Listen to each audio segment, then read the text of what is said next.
جس نے مجھ پر صبح 10 بار وحینا یمسی عشرن اور جس نے شام 10 بار درود شریف پڑھے ادرکتہ شفاعتی یوم القیامہ اسے قیامت کے دن میری شفاعت ملے گی۔ اب 10 بار درود پاک صبح پڑھنے میں 10 بار شام پڑھنے میں کتنی دیر لگتی ہے؟ یعنی اگر درود پاک کے فضائل کو جمع کریں نا تو عقل حیران ہو جاتی ہے کہ ہم جیسے گناہ گاروں کے لیے بخشش کا سامان، گناہ معاف کرنے کا وسیلہ کتنا آسان کر دیا گیا کہ تھوڑا سا عمل کریں اور گویا رحمتوں کی برسات شروع ہو جاتی ہے۔ وہ ایسا لگتا ہے کہ اللہ کی رحمت تو چھما چھم برسنا چاہتی ہے، وہ ہے نا رحمت حق بہا نمی جوید۔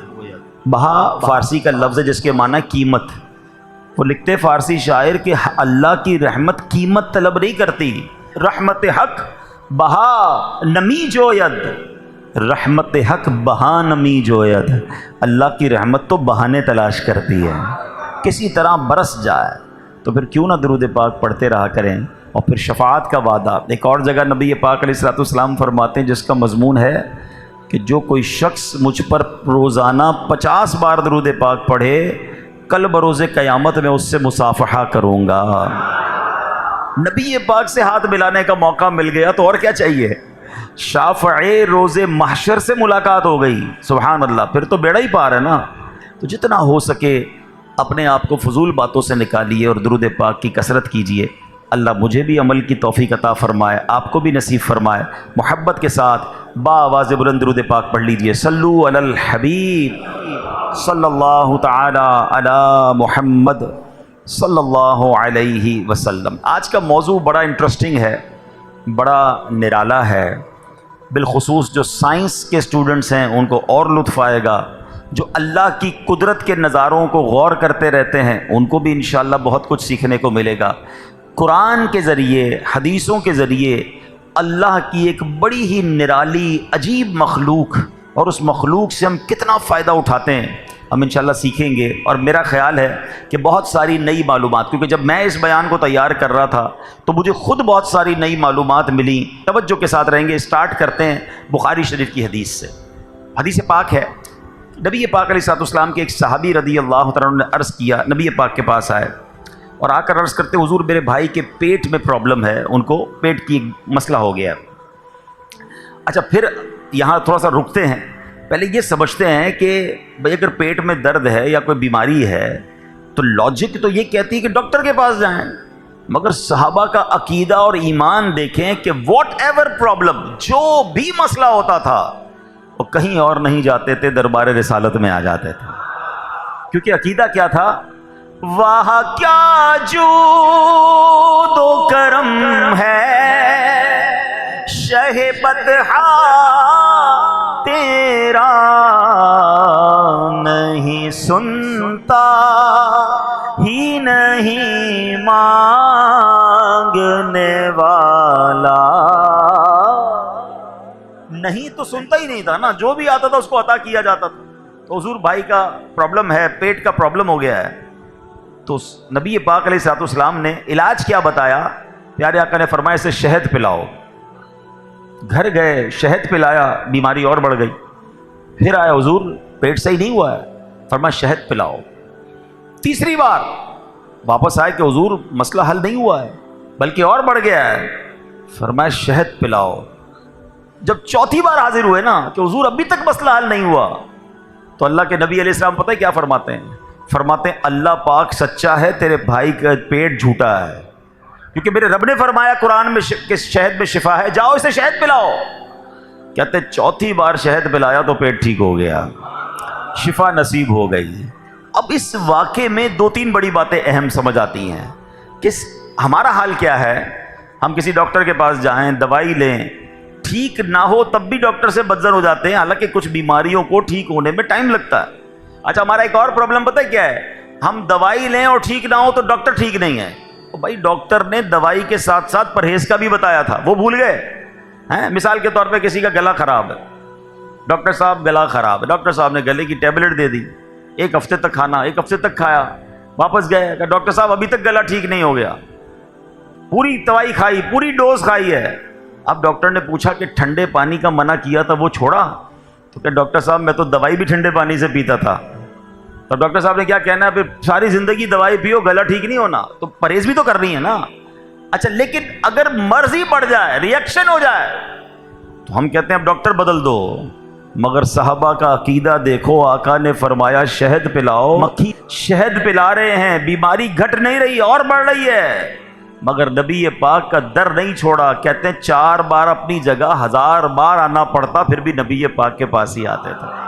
تو یہ یقین تھا صحابہ کرام کا. ہاں ایک بات میں ضرور بتا دوں، یہ تو پیارے آقا کی شان ہے نا. نبی پاک تو اگلے مرحلے بھی دیکھ رہے تھے کہ ٹھیک ہونا ہے شہد سے، لیکن ہمیں کوئی بھی علاج وہ ڈاکٹر کے طبیب کے مشورے کے بغیر نہیں کرنا. ہر چیز ہر کسی کو مافق آ جائے، فائدہ مند ہو. باڈی کے پرابلمز الگ ہوتے ہیں، کچھ لوگوں کی طبیعتیں الگ الگ ہوتی ہیں، کسی کو ایک غذا کام دیتی ہے، کسی کو مناسب نہیں ہوتی، تو ڈاکٹر کے مشورے سے کرنا ہے. ہم اس واقعے سے یہ سیکھنا چاہتے ہیں کہ صحابہ کرام کا نبی پاک سے عقیدہ کیسا، اور سبحان اللہ. اور پھر پیارے آقا علیہ الصلوۃ والسلام نے کیا فرمایا کہ اللہ پاک سچا، تیرے بھائی کا پیٹ جھوٹا ہے. کیونکہ قرآن میں رب نے فرمایا ہے کہ شہد میں شفا ہے. تو اے میرے پیارے اسلامی بھائیوں، اس واقعے سے ہمیں کچھ شہد کے بارے میں سننے کو مل رہا ہے. اب ایک اور جگہ چلتے ہیں. عشق کی شرح میں بڑی پیاری بات علماء لکھتے ہیں کہ جو بیماری ان کو تھی نا، وہ شہد سے ٹھیک نہیں ہو سکتی تھی، کیونکہ شہد کے بارے میں یہ کہا گیا ہے کہ وہ قبض کو کھول دیتا ہے. مگر اللہ اکبر، میرے آقا علیہ الصلوۃ والسلام چاہیں تو اس کی تاثیر جو نارملی بتائی جاتی ہے اس کے برعکس میرے آقا حکم فرما دے تو علاج ہو جایا کرتا ہے. کیا فرماتے ہیں؟ بڑی پیاری بات، کام جو ان سے ہوا پورا ہوا. مولانا حسن ندوی خان صاحب لکھتے ہیں کام جو ان سے ہوا پورا ہوا، ان کی جو تدبیر ہے تقدیر ہے. آقا کی زبان سے جب نکلتا ہے نا تو رب اسے پورا فرما دیتا ہے. بڑا خوبصورت نعت کا شعر ہے نا کہ معجزہ میرے نبی کا کہہ دیا تو ہو گیا. آقا نے جس کے بارے میں جو فرمایا نا وہ ہو گیا. تو نبی پاک کی زبان سے نکلے تو پھر کیوں نہ کام بن جائیں. اور اللہ کرے کہ ہمارے لیے بھی ہمارے آقا کی زبان مبارک سے شفاعت کا مژدہ مل جائے. نبی پاک اپنی غلامی میں قبول فرما لیں، ہماری مشکلیں آسان ہو جائیں، اور آقا اس کے لیے اللہ کی بارگاہ میں دعا فرمائیں. بڑا پیارا شعر فارسی زبان کا ہے اور سیدی اعلیٰ حضرت نے لکھا ہے. آؤ مل کر پڑھ لیتے ہیں. اپنی مشکلوں کو ذہن میں لائیے اور تصور کیجئے کہ حضور ہماری مشکلوں کے بارے میں بھی کچھ ارشاد فرما دیجئے تو ہماری بگڑی بھی بن جائے. شہاب کس نوازی کن طبیبا چارہ سازی کن مریض درد اسیانم اغثنی یا رسول اللہ. مریض درد اسیانم اغثنی یا رسول اللہ، ہماری بگڑی بنا دیجئے. اب آگے چلتے ہیں میرے پیارے اسلامی بھائیوں. اب یہاں ایک تو صحابہ کرام علیہ رضوان کا جو ایمان اور عقیدہ پتہ چلا نا، یہ مجھے اور آپ کو بھی سکھاتا ہے کہ ہمیں جب اللہ کی بارگاہ میں کوئی التجا پیش کر رہے ہیں، جب رسول پاک علیہ الصلوۃ والسلام کا وسیلہ پیش کر کے عرض کر رہے ہیں، اگر دعا قبول نہیں ہو رہی، کام نہیں بن رہا، تو اس در سے مایوس نہیں ہونا ہے. ہمیں پکارتے رہنا ہے، ہمیں التجا کرتے رہنا ہے. اور اگر کام نہیں ہو رہا تو یہ سمجھنا ہے یہی میرے لیے بہتر ہے. لوگ دعا چھوڑ دیتے ہیں، لوگ نبی پاک کی بارگاہ میں التجا کرنا چھوڑ دیتے ہیں. ایسا کبھی نہ کریں، دل کو ان سے جدا نہ کریں، بلکہ گڑ گڑاتے رہیں، مانگتے رہیں. ضرور کرم ہوگا، کیونکہ پڑے ہی رہنے سے کام ہوگا. مانگتے چلے جانا ہے، انشاءاللہ جھولی بھری جائے گی، اور ایسی بھرے گی کہ کوئی کمی باقی نہ رہے گی. مانگیں گے مانگے جائیں گے، منہ مانگی پائیں گے. انشاءاللہ مایوس نہیں ہونا ہے. مانگیں گے مانگے جائیں گے، منہ مانگی پائیں گے. سرکار میں نالا ہے نہ حاجت حاجت اگر کی ہے. لا کس کو کہتے ہیں عربی میں؟ نہیں. نبی پاک نا نہیں فرماتے، لا نہیں فرماتے. اچھا کچھ لوگ ہوتے ہیں جو منع نہیں کرتے مگر کنڈیشن کر دیتے ہیں، دیکھو اگر میرا یہ کام ہو گیا نا پھر تمہاری مدد کر دوں گا. ایک جگہ سے پیسے آنے ہیں، دعا کرو وہ کام ہو گیا، پیسے آ گئے پھر تمہیں یہ دے دوں گا. اگر کے ساتھ بندہ وعدہ کرتا ہے. آقا کا دربار وہ ہے جہاں لا بھی نہیں ہے، جہاں اگر بھی نہیں ہے، جو جاتا ہے اسے عطا فرماتے ہیں.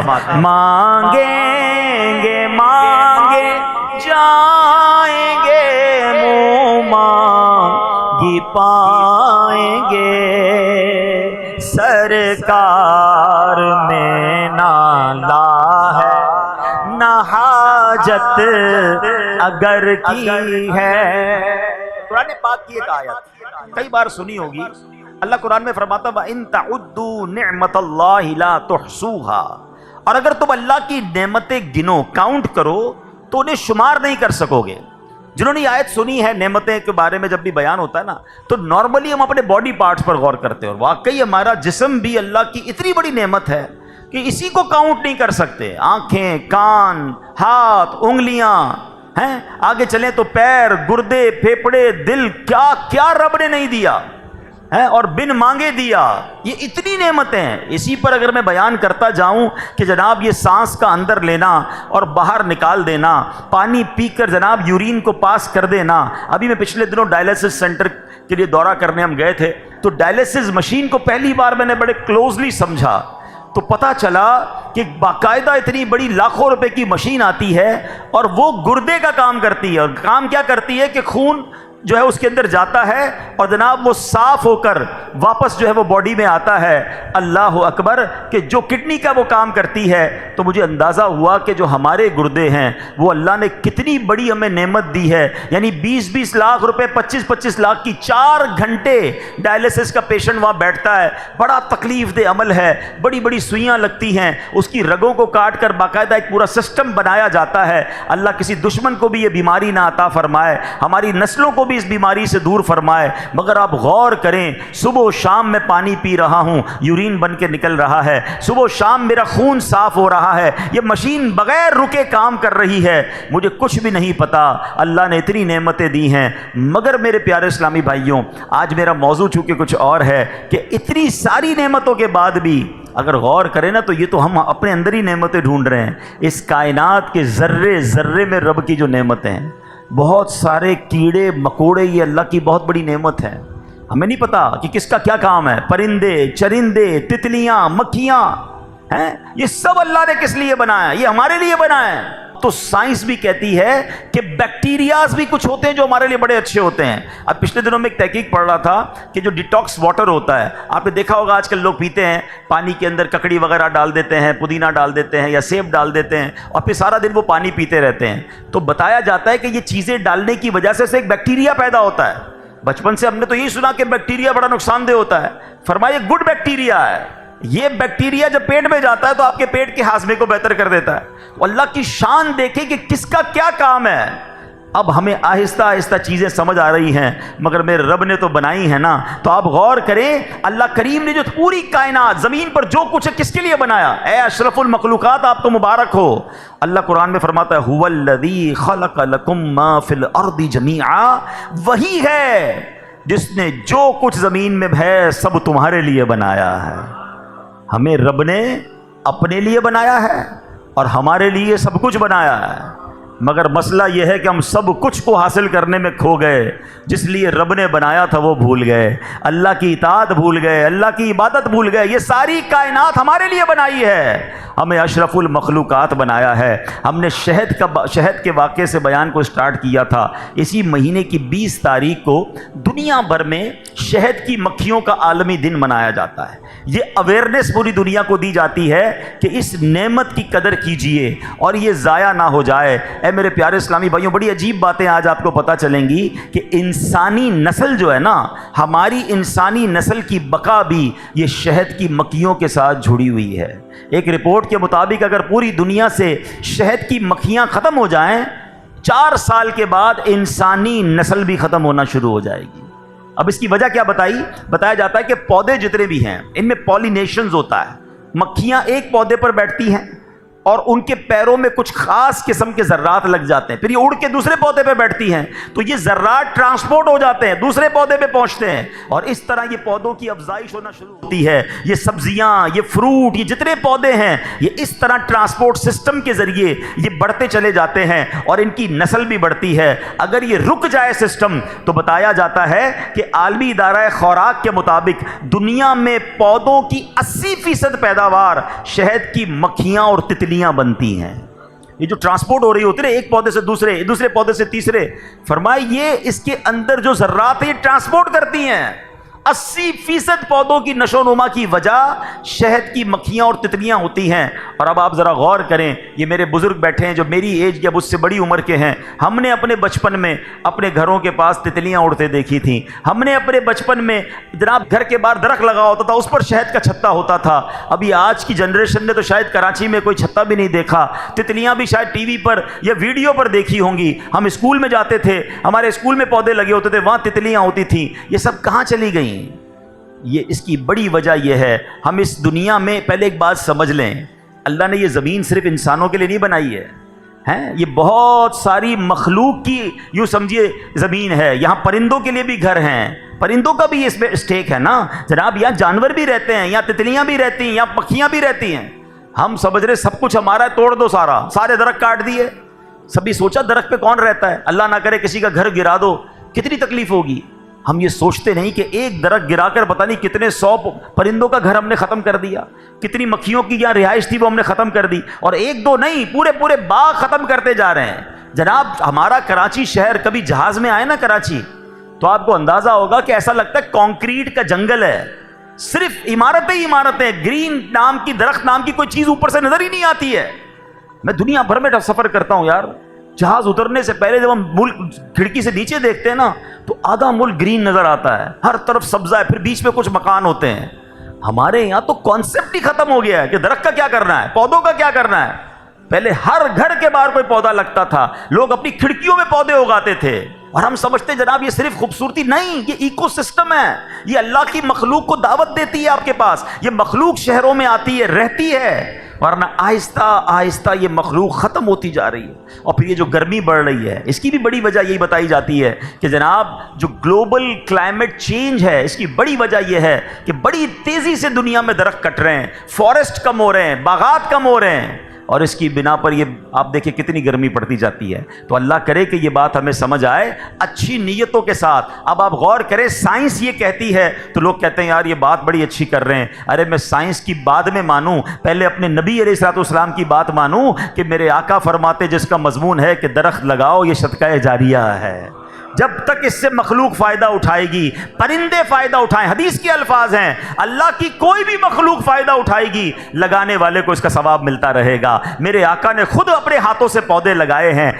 شجر کاری یہ نبی پاک کا طریقہ ہے، تو مسلمان کے لیے تو یہی کافی تھا، سائنس بتاتی نہ بتاتی، ہم اس سنت پر عمل کرتے، ہم خوشحال رہتے، ہمارے بچے پرندوں کو دیکھتے۔ ہم صبح اٹھتے تھے کراچی میں، ہمیں کوئل کی آواز آتی تھی، ہمیں بڑے اچھے اچھے پرندوں کی آواز آتی تھی، اب وہ ساری آوازیں پتہ نہیں کہاں گئیں، کیونکہ ہم نے درخت کاٹ کاٹ کے ان مخلوقوں کو اپنے آپ سے دور کر دیا۔ تو اے میرے پیارے اسلامی بھائیوں، میں صرف کراچی کی بات نہیں کر رہا، آپ سب سے یہ گزارش کروں گا کہ اللہ کی ان مخلوق کی قدر کیجئے، یہ رب نے کائنات کو ہماری خدمت کے لیے بنایا ہے، اگر ہم ان چیزوں کو دور کرتے چلے جائیں گے اس کا نقصان ہمیں اٹھانا پڑ رہا ہے اور آگے بھی جا کر اٹھانا پڑ سکتا ہے۔ اب آؤ، میرے رب نے قرآن میں شہد کی مکھی کو نصیحت کی، اب سنیں کیا خوبصورت کلام، قرآن کا انداز دیکھیں۔ اللہ قرآن میں ارشاد فرماتا ہے، اچھا مزے کی بات یہ ہے شہد کی مکھی کی اہمیت شاید ہمیں نہ پتہ ہو، قرآن میں صرف ذکر نہیں ہے، قرآن کی پوری سورت کا نام سورہ نحل ہے۔ نحل کہتے ہیں شہد کی مکھی کو، اور یہ 14ویں پارے میں یہ سورت موجود ہے۔ اللہ قرآن میں فرماتا ہے وَأَوْحَى رَبُّكَ إِلَى النَّحْلِ أَنِ اتَّخِذِي مِنَ الْجِبَالِ بُيُوتًا وَمِنَ الشَّجَرِ وَمِمَّا يَعْرِشُونَ، اور تمہارے رب نے شہد کی مکھی کے دل میں یہ بات ڈال دی کہ پہاڑوں میں اور درختوں میں اور چھتوں میں گھر بناؤ۔ اللہ نے یہ بات ان کے دلوں میں ڈالی ہے کہ کہاں گھر بنانے، پہاڑوں میں، چھتوں میں اور گھروں میں۔ ثم کلی من کل الثمرات فاسلکی سبل ربک ذللا اور فرمایا پھر ہر قسم کے پھلوں میں سے کھاؤ اور اپنے رب کے بنائے ہوئے نرم اور آسان راستوں پر چلتی رہو۔ پھر آگے کیا فرمایا؟ یخرج من بطونها شراب مختلف الوانہ فیہ شفاء للناس، اس کے پیٹ سے ایک پینے کی رنگ برنگی چیز نکلتی ہے، اس میں لوگوں کے لیے شفا ہے۔ ان فی ذلک لآیات لقوم یتفکرون، فرمایا بے شک اس میں غور و فکر کرنے والوں کے لیے نشانیاں ہیں۔ اللہ اکبر، سائنس حیران ہے۔ یہ قرآن کا یوں سمجھیے اشارہ ہے کہ اس میں تحقیق کرو، اس میں ریسرچ کرو، اس میں غور و فکر کرو، تمہیں اللہ کی قدرت کے ایسے ایسے نظارے ملیں گے۔ آج بھی عقلیں حیران ہیں۔ اگر فقط شہد بنانے کا فلسفہ سمجھ لیا جائے، اس میں مکھیوں کو اللہ نے کیسی کمال کی حکمت عطا فرمائی یہ سمجھ لے تو انسان حیران ہو جاتا ہے کہ جو رب مکھی کے اندر یہ پورا نظام داخل کر سکتا ہے وہ کیسا قادر مطلق ہے، وہ اس کائنات کا نظام کیسا چلانے والا ہے۔ اب ذرا غور سے سنتے جائیے اور اللہ کی قدرت کو سمجھتے بھی جائیے، جھومتے بھی جائیے کہ میرا رب کیسا باکمال اور کس طرح کمال کو پیدا کرنے والا ہے۔ علامہ دمیری رحمۃ اللہ تعالی علیہ لکھتے ہیں شہد کی مکھیاں انتہائی ہوشیار اور عقل مند ہوتی ہیں، انہیں سال کے موسموں کی بھی واقفیت ہوتی ہے، یہ بالکل کلائمیٹ کو بھی سمجھ رہی ہوتی ہیں، بارش آنے والی ہے اس کا انہیں پہلے سے اندازہ ہو جاتا ہے، یہ ماہر انجینئر ہوتی ہیں، معمار ہوتی ہیں۔ فرمایا اپنا چھتا خود بناتی ہیں اور یہ چھتا 1000 خانوں پر مشتمل ہوتا ہے، اس کے باکسز ہوتے ہیں اور ہر باکس 6 کونوں والا ہوتا ہے۔ اور جو جیومیٹری کے اسٹوڈنٹ ہیں، سائنسدان بتاتے ہیں، جیومیٹری کے اسٹوڈنٹ بتاتے ہیں کہ جب 6 خانوں والا آپ کوئی بھی باکس بنائیں گے وہ سب سے کم جگہ گھیرے گا، یعنی پورا آپ کی جگہ یوز میں آئے گی، کوئی جگہ ضائع نہیں ہوگی۔ تو 6 کونوں والا یہ کھانا بناتی ہیں، باکس بناتی ہیں۔ پھر فرمایا کہ علامہ دمیری رحمۃ اللہ تعالی مزید لکھتے ہیں کہ حیرت کی بات تو یہ ہے کہ شہد کی مکھیاں یہ چھتا بنانے کے لیے کوئی اسکیل، کوئی کمپاس، کوئی پرکار یوز نہیں کرتی ہیں، مگر کمال یہ ہے کہ تمام کے تمام باکس ایک ہی سائز کے ہوتے ہیں، اس کی گہرائی ایک سائز کی ہوتی ہے۔ اللہ اکبر، ان میں کام تقسیم ہوتے ہیں، کچھ مکھیوں کا کام شہد بنانا ہوتا ہے، کچھ کا کام موم بنانا ہوتا ہے، کچھ چھتا تعمیر کرتی ہیں، کچھ پانی لاتی ہیں، یہ سب مل جل کر زبردست تقسیم کاری کے ساتھ یہ شہد بناتی ہیں۔ اللہ اکبر، اب ذرا غور تو کیجئے نا، یہ نظام کس نے ان کے دلوں میں ڈالا، یہ سسٹم کس نے انسٹال کیا، یہ ذمہ داری کس نے ان کو دی؟ اللہ اکبر، تو بے ساختہ دل سے آواز نکلتی ہے کہ وہی تو ہے جو نظام ہستی چلا رہا ہے، میرا خدا ہے۔